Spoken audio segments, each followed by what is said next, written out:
history is to manipulate consciousness. And to manipulate consciousness is to manipulate power. And to manipulate power is to manipulate possibilities.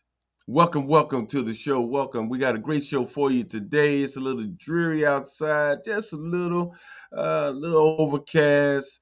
What we're going to deal with here in Cleveland. I think the weather is going to level off into the 70s or so, low 70s, high 60s for the next week or so. But hey, we're going to deal with it here in Cleveland. But we're going to brighten you up a little bit with a great show today. We got two great special guests today, and I'm sure you're gonna love the show. So you better call somebody or do something, text somebody, and tell them to tune in to the show today because we're gonna talk about a great event that is coming up with two dynamite brothers on the 15th next week.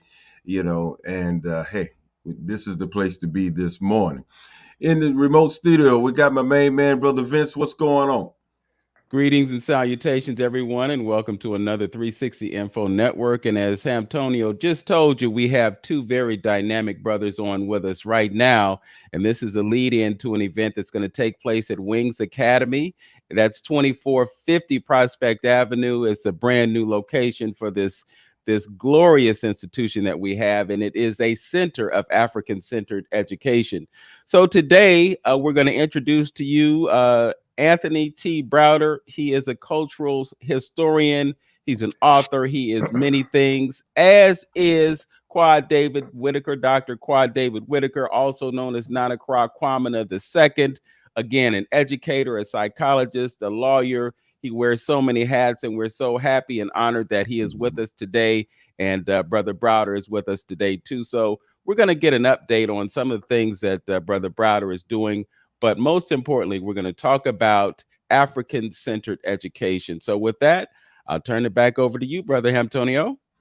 Yes, again, starting it off. We got to start it off right. Put me back on the fourth screen. I got to see these brothers when I say this here. Uh, Starting it off, I just want to, like they say, give you both your flowers, while he's still amongst us in this state of being. Brother Browder is for many, many years, fighting those battles. Most of us don't see him in mainstream, so I'm going to say, for the sake of saying, behind the scenes, fighting the battles for Black consciousness, for our presence in world history and the things that we've been doing. I brag about you all the time, brother. I say, I know the one brother, okay, the only Black brother on the continent of North America that is actually doing digs in Egypt, okay? So don't be giving me this stuff. I know this brother, okay? So I applaud you, brother, for doing it because, unbeknownst to a lot of the African Americans in this country here, that you are fighting battles, for our presence, for our future, for our kids to know what Black folks have accomplished and what's, the systems always trying to put us in the back seat and steal our history from, because we know how you feel better about yourself, you do better about yourself. So I appreciate you, brother, and with the work that you've been doing. So Thank you. my brother and brother Dr. Whitaker, been knowing you for a long time, brother, and over these last 10 years, I just learned to just appreciate you so much more and your work. And I want to congratulate you too for the movement of the school. You guys have done a great job. To my brothers and sisters out there that's looking for African-centered education, the brother's been working hard to bring that to you, because as our good brother Dr. Malcolm X has said, how can you let your oppressors teach your children? And this brother's trying to do something in reference to that. And he's been going over to Africa back and forth to, like they say, he's been like our Moses, trying to prepare a place for us to go when this country right here falls, because it's, you can't do as much ugly as you think you can keep doing, and nothing and no karma never comes back to deal with you. So I like to applaud these two brothers for doing what you do. So thank you again for your efforts. Yes, yes.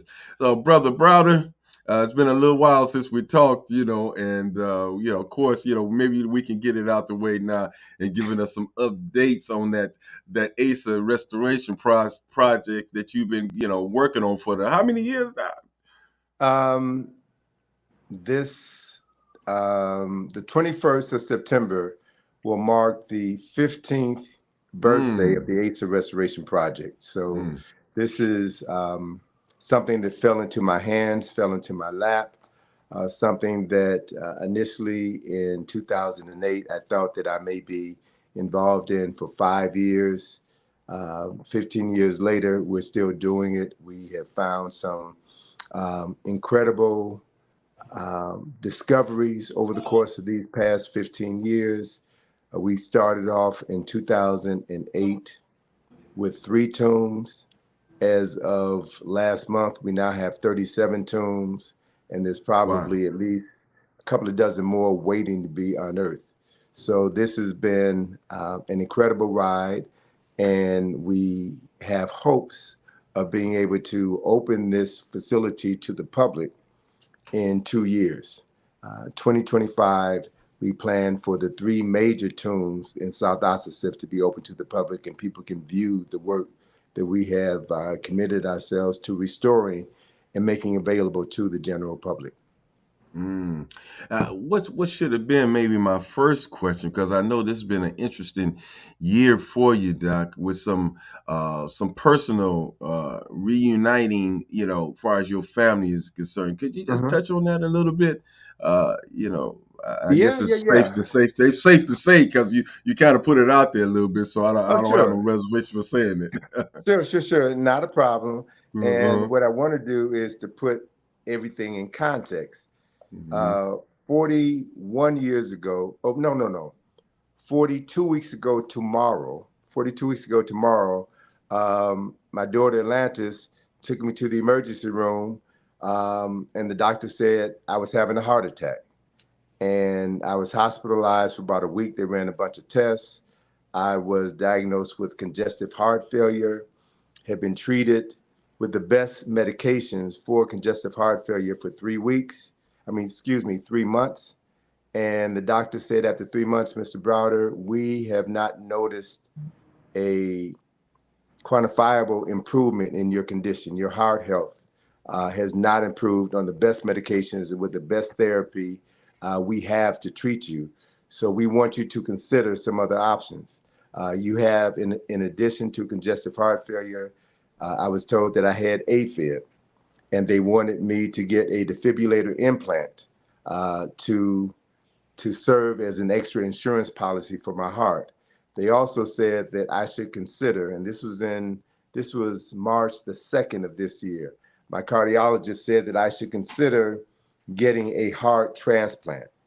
Mm. So I'm listening to his update on my condition, and I could hear my mom's voice in my ear say, "Baby, these doctors don't have it right. You need to ask him some other questions." So I asked the doctor, "What is the possibility that I might have picked up a bug or a virus or something while I was in Egypt, while I was excavating in these 2,700-year-old tombs?" And the doctor said he hadn't thought about that. So he made an appointment with an infectious disease specialist. She did a ton of blood work, came back and said that they identified 2 possible suspects, did some additional blood work, came back and said, "Mr. Browder, you have a very rare um, infection called brucellosis, which has infected my hard muscle, which is extremely rare. Only like 1.2% of people who get brucella have it in their heart muscle. So it causes an inflamed heart. The inflammation in the heart muscle resulted in congestive heart failure. So as a result of that analysis, then she said that we can treat you with antibiotics. Mm. About 6 weeks of antibiotics, 6 or 9 weeks. I kind of forget now. A lot's been happening.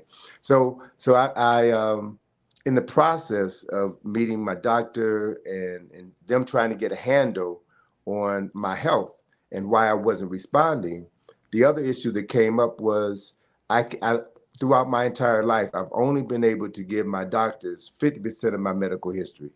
I've never met my biological father. So the doctors didn't know, the cardiologists didn't know if I had inherited a genetic heart defect from my father. So they had me consult with a genetic cardiologist, did my blood work to see if my father's DNA had any indicators for congestive heart failure or any heart related issues. That came back negative. But in the process of preparing to meet with the genetic cardiologist and just thinking about this reality that I've been dealing with, for most of my life, I don't know my biological father. I did another a DNA test. This time I took Ancestry.com, which has a larger database than African Ancestry by Gina Page, who I've been working with before. And when I took that test in April 16th, as a matter of fact, I got a hit from a second cousin of mine who, Ancestry.com connected us. And so I asked, well, actually, let me shorten it so we can continue on. I got a hit from Ancestry.com of an identified 12 people who were either my first, second, or third cousins.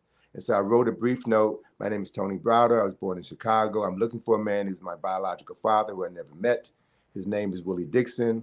He left Chicago when I was 4 months old and moved back to Florida. Where in Florida he lived, I don't know. So this one woman, her name is Angel Brown, my second cousin, responded and said, well, I'm your second cousin, and I know a Willie Dixon who lives here in Tampa. I'll reach out to him. So on April the 16th of this year, my cousin, April Brown, connected me to my father, Willie Dixon. And, I met my father, and that following, at the end of May, my daughter and I flew down to Tampa to meet my biological father and my siblings. So if you can imagine how I felt, April 16th, I woke up in the morning not knowing my father, and as an only child, I went to bed that evening having found my biological father and having discovered that I'm the eldest of 7. Whoa. So that has been a part Mm. of my healing journey. Mhm. And it's been a phenomenal year, despite how it may have started. It's progressing on a high note. And I hope and pray, not hope, but I trust and pray that it will continue to, well, it is continuing to move along on a very high note. That's wonderful. That's wonderful at the tender young age that you are right now, and that something like that happened to come and bless you, So that's a great thing, brother. And we're happy for you there, brother. Well, That worked out for you. I tell you this, Brother Antonio, I'm 72 years old.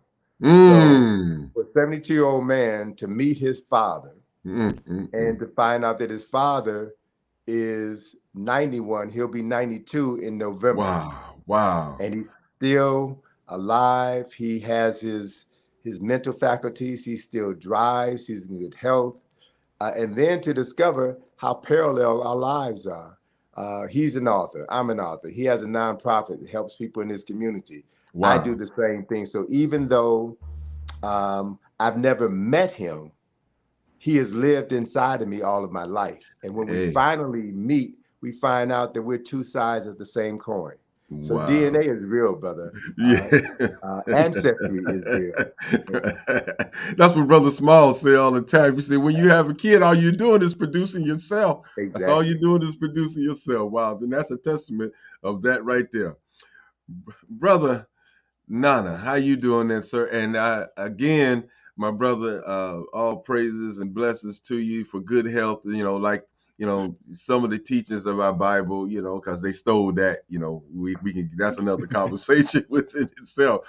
But I bless you with knowledge, wisdom, and understanding. What our good brother Solomon did, brother. I just again, you guys got projects going over in Africa, and I would say to you, brother Nana. Uh, uh, the pilgrimage and the path that you are setting up for folks who may be interested in coming back, and the group that you're putting together to start doing some good work over in Africa. Could you tell us a little bit about that and your question? What drove you to do this, and how long you've been going back? Because sometimes I get into discussions with people, and I tell them, look, man, I'm talking to brothers who got boots on the ground. You just going by some opinionated stuff, and, and you're not.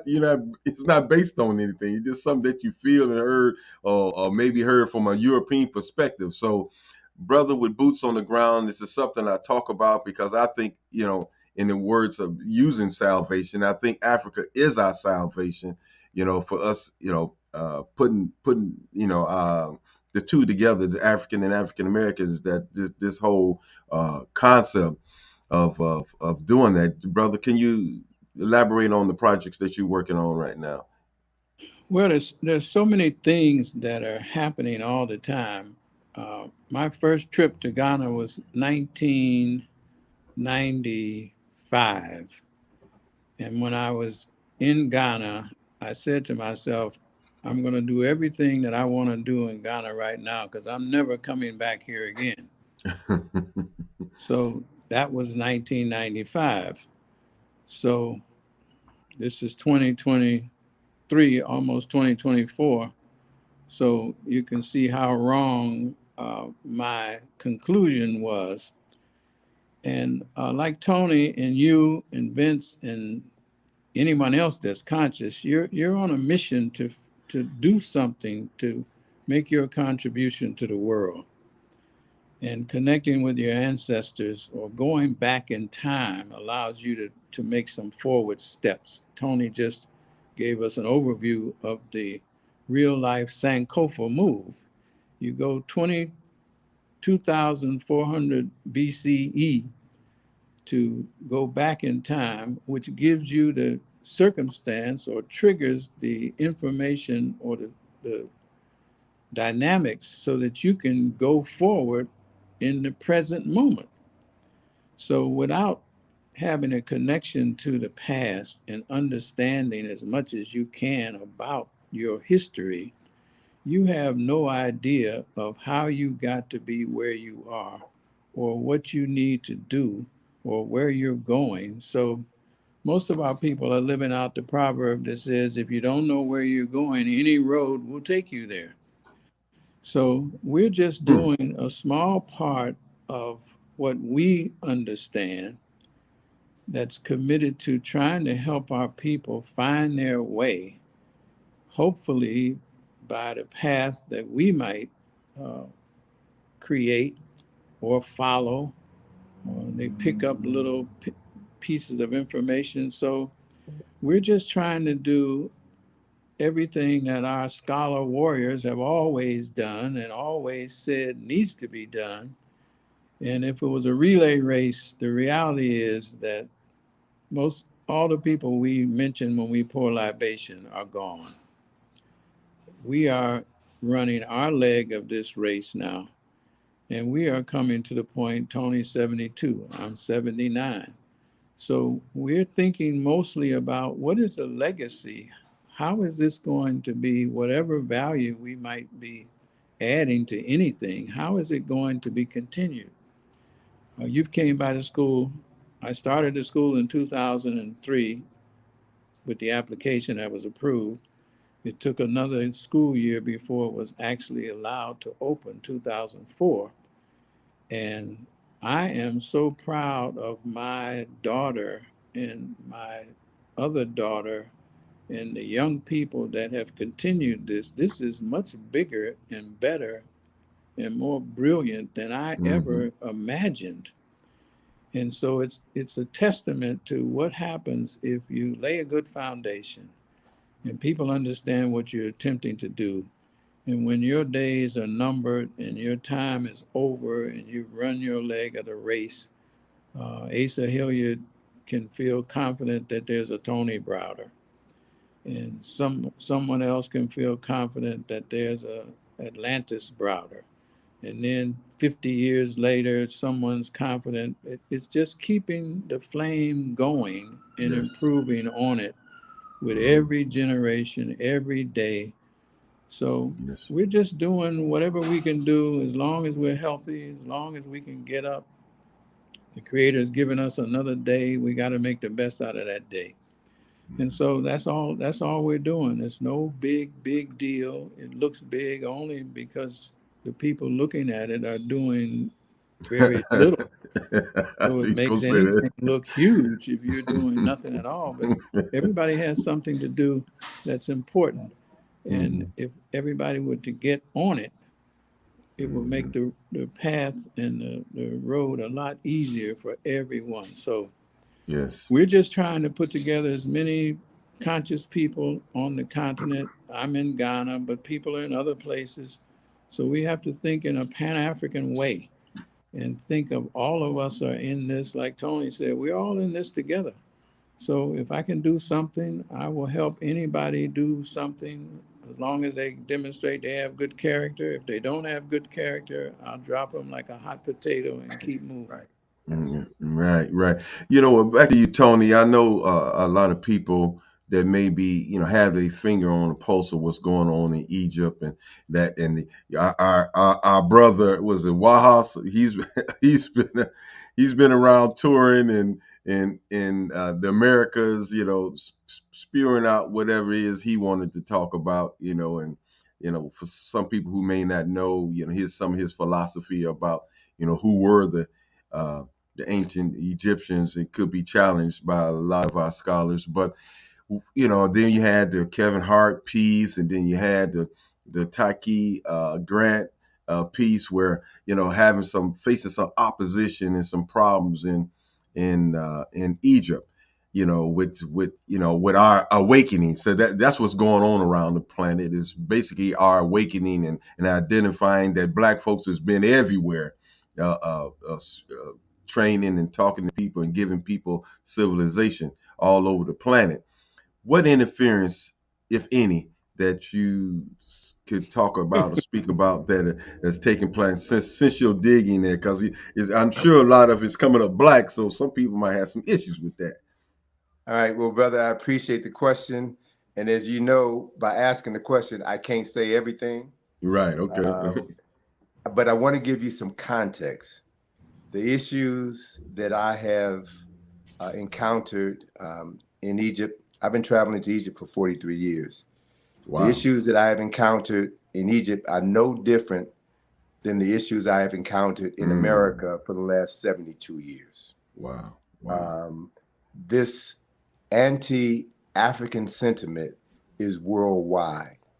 And I think that my assessment of the problem is based on the fact that it's probably worse in Africa than it is in other parts of the world because of 700 years of Arab enslavement of African people, 500 years of European enslavement of African people, and 88 years of colonization.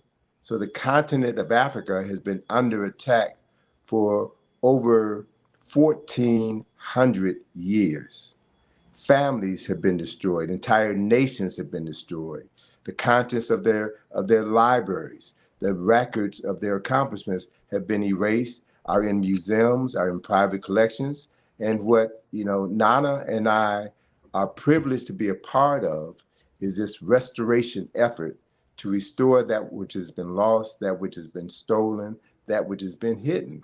And so the issues that we are confronted with are global issues, which also implies the solutions to these global issues can be applied across the board once we understand who we're dealing with, how the problems manifest itself.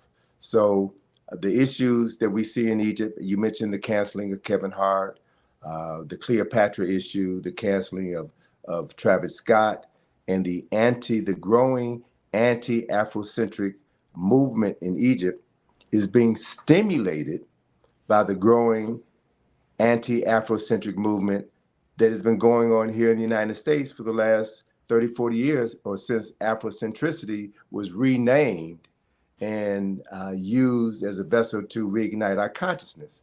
And I can say this beyond a shadow of a doubt, that the same forces that are pushing an anti-African agenda in Florida, in Virginia, in Texas, in Ohio, in Washington, D.C., in the state of Maryland. Those forces have inspired other people around the world to also take an anti-African posture. So our only solution is to continue doing what we have been doing and to bring along our replacements, to train our replacements, whether they're our children. In the case of both Nana and myself, we have daughters who are perpetuating our legacy, and we have to prepare our daughters to continue to run this race. So these issues will never go away. I don't see them ending in our lifetime. And what we have to do is to prepare each successive generation to fill our shoes, and by filling their minds with the knowledge of who they are based on the documentation of who we were. So that's where we are. And to the extent to which we can restore African consciousness in our own communities, amplify that in our states, in the nation, is the extent to which we can transform the consciousness of the world. So this is an ongoing struggle, my brother. You know what? See, that's a good segue into to what is important and dear to your heart right now, because you wouldn't be putting that much effort and away from things, other things, even sometimes family. I know you bring your daughter over there to have and to work with you as well. She's very involved into the project. So for our listeners and people who may be interested in helping you do your work, how important? Because I know how important it is to you, but they should know how important it is, the work that you're doing, and how it would lay the foundation, help lay some of the foundation in putting the puzzle and putting the pieces back together on our history. And, so it can't be denied on our presence and the things and the great things we did. So we as a collective, as far as a people is concerned, we have to invest our money and time into things that people want to get rid of. So how important it is for our listeners to be a part of this project that you're doing. Well, we've been at this for 15 years now. We have raised over $2 million that has gone into the excavation, conservation, and restoration of what began with 3 tombs and what has now expanded to 37 tombs. And I can say by the end of the year, we'll exceed 40. Over the course of the next 4 years, 5 years, we'll have over 50 tombs. So this effort takes money. And we have a nonprofit organization. People can go to our website, www.ikg-info.com, and make a tax-deductible contribution to the Asa Restoration Project.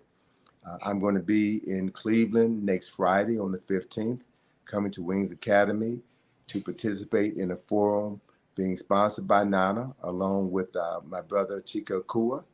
And we're asking the audience to support that effort. That program is going to be live streamed. So you can go, I'm sure Nana will provide your viewers with the information where they can go and register for this event. You can do that. You can gather your family and friends around your television, around your computer to watch Friday's event, or you can physically come to the school to hear what we're talking about. And if what we're sharing with you changes your heart and changes your mind, if it inspires you to want to be a part of what is a growing movement, then support Wings Academy, support IKG, support any organization, support your efforts, which makes it possible to transmit this information all around the world.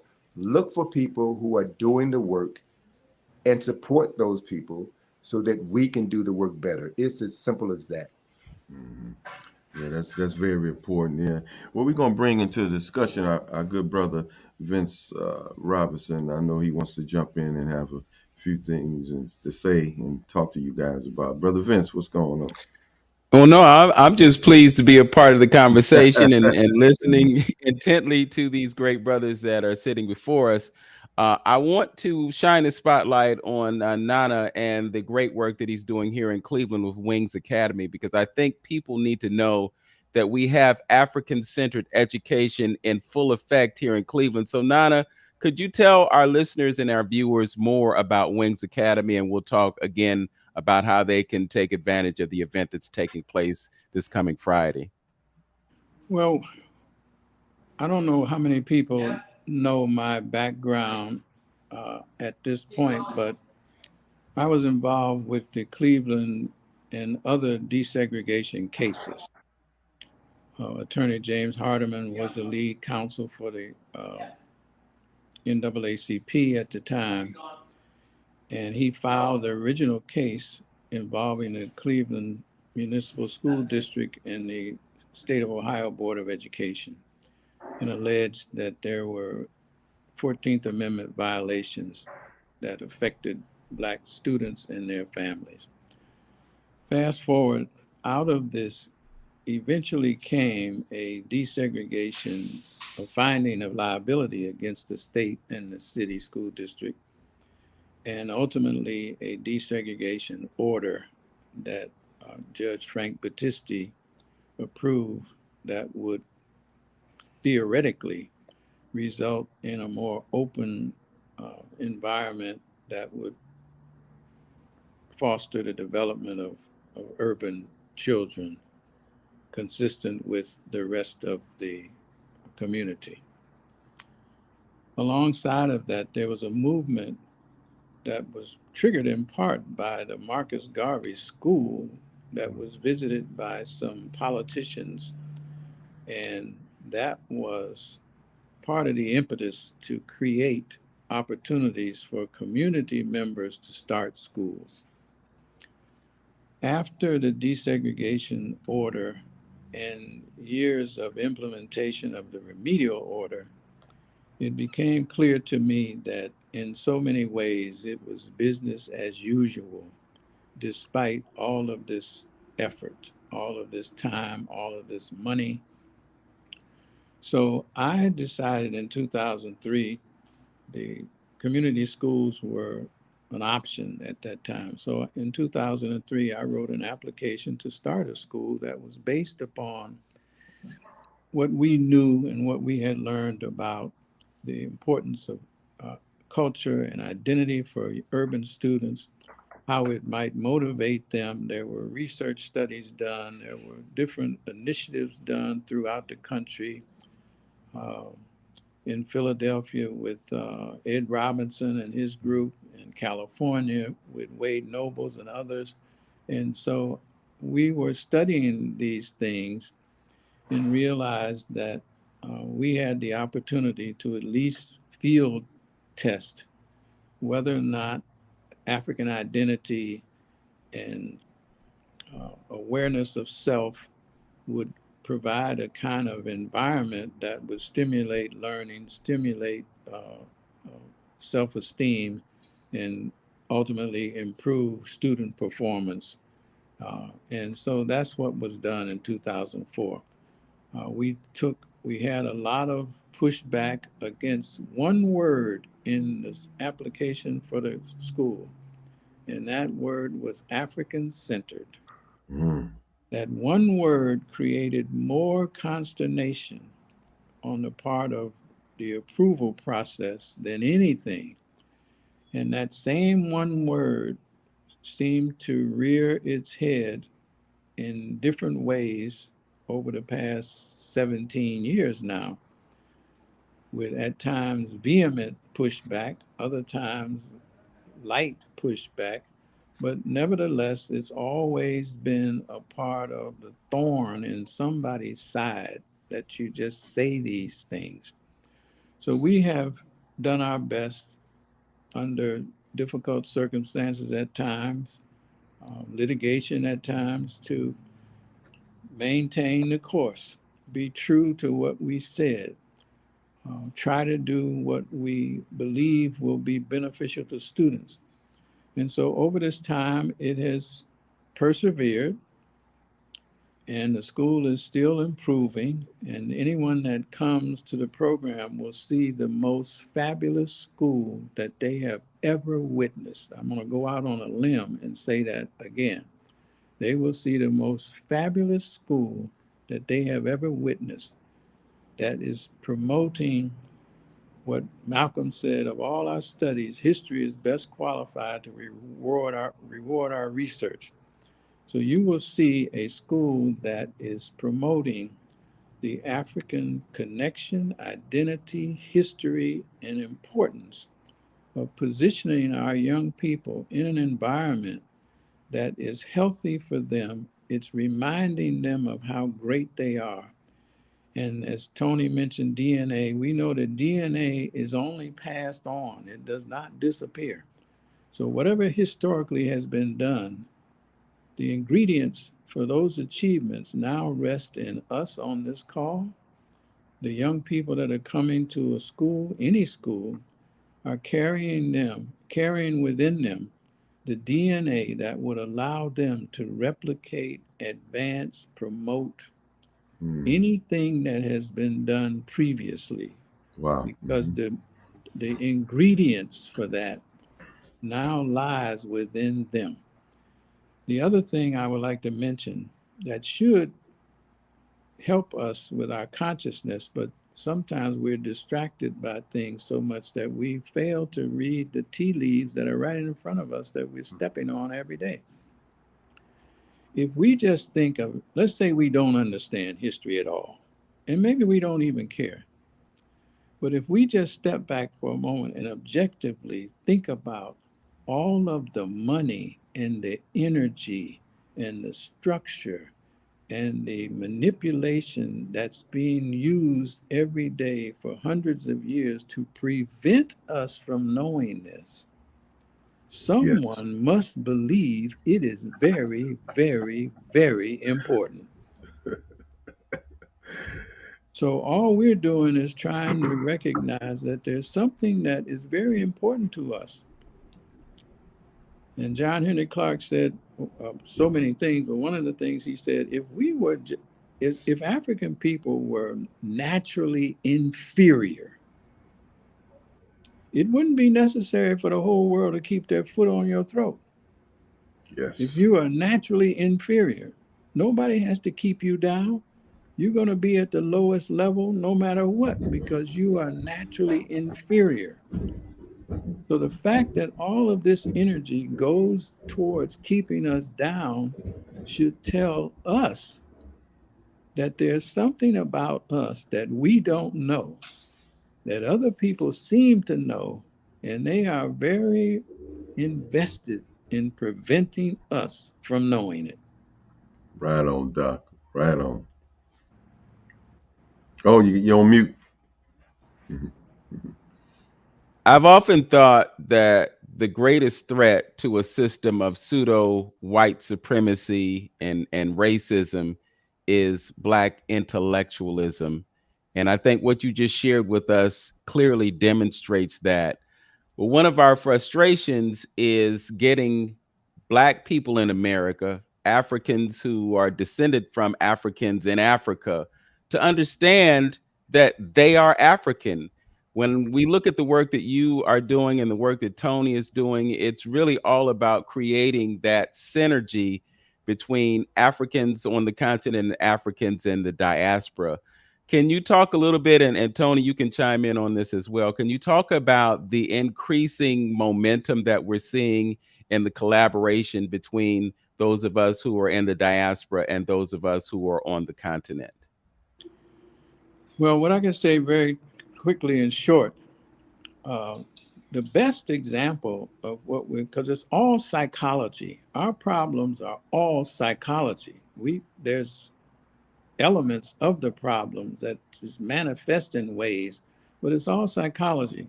And probably the simplest way to understand this is Carter G. Woodson's work, The Miseducation of the Negro. If a man believes that he is inferior, you do not have to worry about what he's going to do. He's going to accept an inferior position on all on all circumstances. And if he can't find an inferior position, he will create the inferior position that he thinks he is qualified for. So we have been convinced that we are dumb and we are backwards, and what we've done is not made any contribution to the world. And we have been convinced of that, and we believe it on a subconscious level. And the reason I say we believe it is because we act like it. And what you think has it manifests in what you do.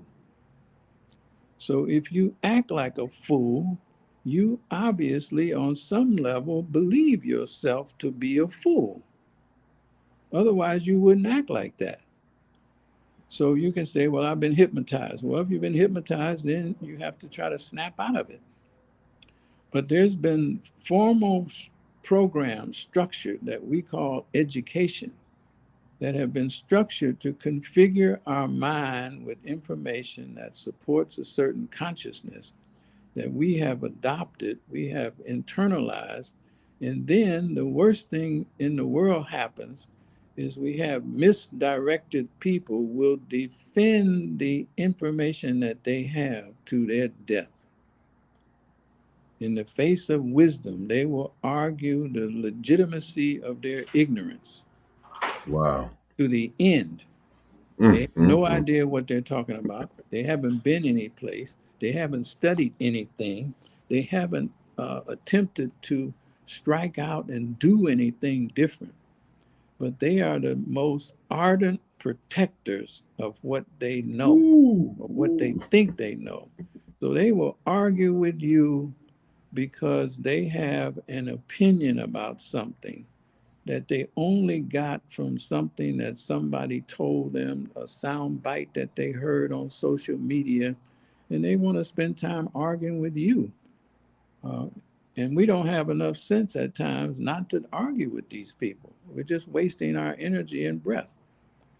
But we're just trying to create enough cracks. And there seem to be globally enough cracks in this solid feeling consciousness that's been orchestrated.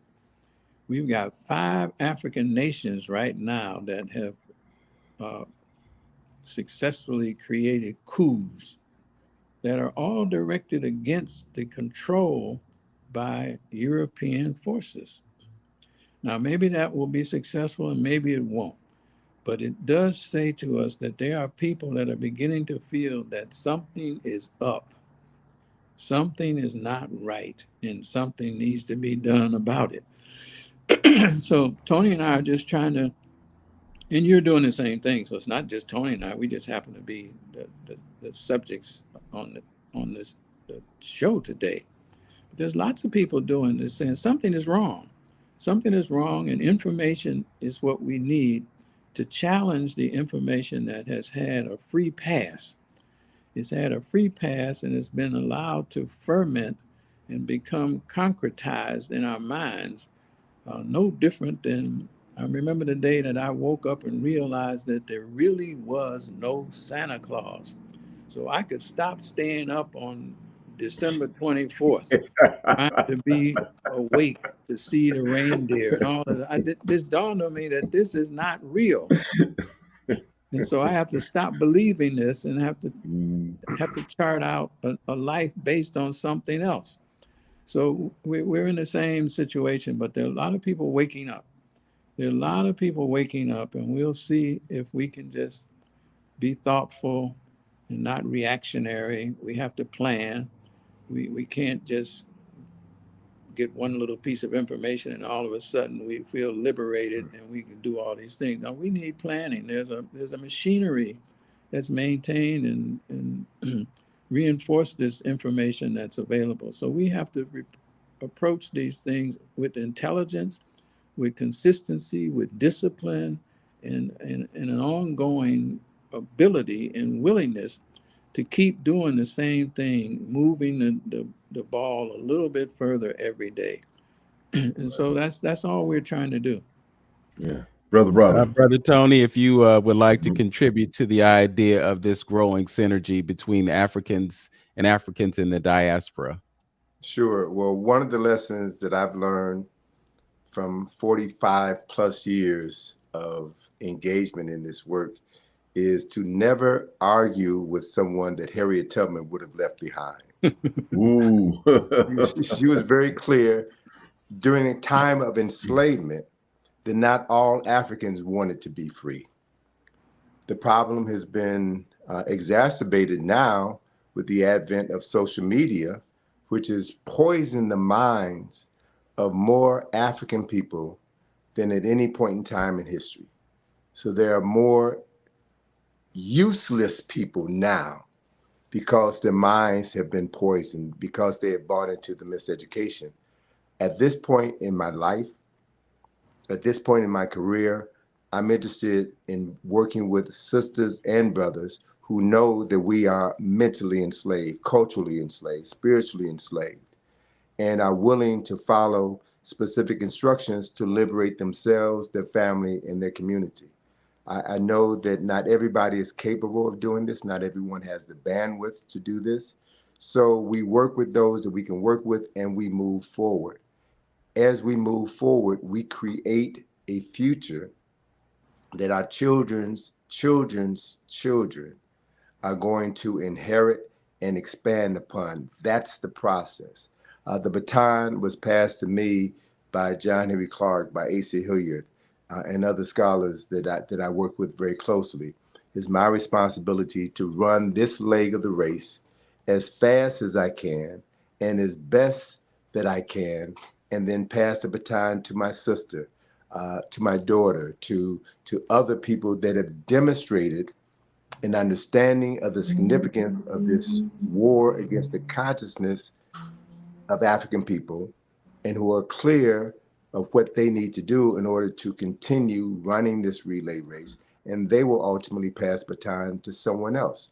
So this is a ongoing process, and I don't expect us to achieve victory in my lifetime, but I had enough presence of mind to understand that that when I'm no longer here physically, I will still be here as an ancestor. And my presence as an ancestor will be accessible to anyone who understands the power of African spirituality, the power of libation, who will, at the proper time, pour libation and invite souls to come and to inspire them and assist them to continue this great and mighty walk. That's how the process goes on. And I'm sure, brother, given where we are and the pushback against the pushback against us is because we are winning. Yes. And we just have to be persistent, consistent, and I know that we will reach a point in time where there will be there will be balance, there will be harmony, there will be reciprocity, and we will have created the world that all of our collective efforts have worked tirelessly to construct and pass down to our descendants. Yeah, brother, you kind of again you took off and read my mind. Well, the kind of like what I was going question I was going to ask you about time. And coming from the vein and understanding of African spirituality, because a lot of our listeners may or may not, be too involved or even being intrigued. Or African proverb: one thing is bad not to know, but it's worse not to want to know. But in dealing with African traditions and spirituality, can you give us something in the little bit of time that we got about how our ancestors looked at this thing about timing? You talked about the pouring of libation and inviting those souls when the time is right. And I always felt that people like Martin Luther King and Malcolm, they kind of like kept the torch lit to a proper time of when this thing gonna come together, because we're dealing with universal principles, so it's gonna come. So something inspirational dealing with African spirituality, what our ancestors talk about. Time has come, because we just, this little time of oppression, that's a short a period of time. Sure. Well, time is a man-made construct. Mm-hmm. And we know based on our studies that people who conceived of the concept of time that we now adhere to were African people. African people in the Nile Valley were the first people to divide the day into 24 hours. They were the first people to divide the calendar year into 365 and a quarter days, developed as late as 4,240 BC. We have that physical evidence. Another important aspect that we have to restore mentally and spiritually is that these Africans understood that everything is cyclical. What goes around comes around, even human beings. The body is temporary, but the spirit that animates each body is eternal. So when the physical body dies, the spirit returns to source, and then that spirit comes back into another body. So what that essentially means, brothers, is that our ancestors understood very clearly that there is no death. There is what's referred to as the Rahimi Mesu, or the repetition of the birth. We come back, and we have always come back. And the key is to come back with the knowledge that you have been here before and the capacity to access the memories that you possessed in your prior existence. And to also know that when you come back with a bloodline. You come back with DNA that has been passed down for thousands of generations. What scientists are now proving is that there is such a thing as genetic DNA, ancestral memory, and that we also have the capacity to tap into the memories of the ancestors who existed 5 generations ago, 5,000 years ago. That accounts for what I refer to as the original AI, that is ancestral intelligence, and it's the only AI that matters. When we understand that and tap into that ancestral knowledge, there is nothing in the world that can stop us. That is the reason why there is this ongoing opposition to anything that is African-centered. When you center yourself on your original consciousness, on your original intentions, then you tap into that mainstream of consciousness that we have always carried with us all of our lives. And that then gives you the inspiration to be able to know things that you aren't supposed to know, to act on things with the courage that comes from deep within. That is the essence of who we are. And so pouring libation opens the doorway to this ancestral intelligence. And by calling the names of ancestors who are worthy to be called, not all ancestors need to be called. So it's a matter of knowing who to call, knowing why to call them, and knowing when to call them. All of this has to be learned, has to be relearned. And so this process of enculturation is all about creating an environment where you can make your culture, your history, your spiritual concepts the focal point of everything you do. And that opens the door for unprecedented success. And, Wings Academy has done it for 20 some odd years. IKG has done it for 41 years. Other organizations and institutions have done it.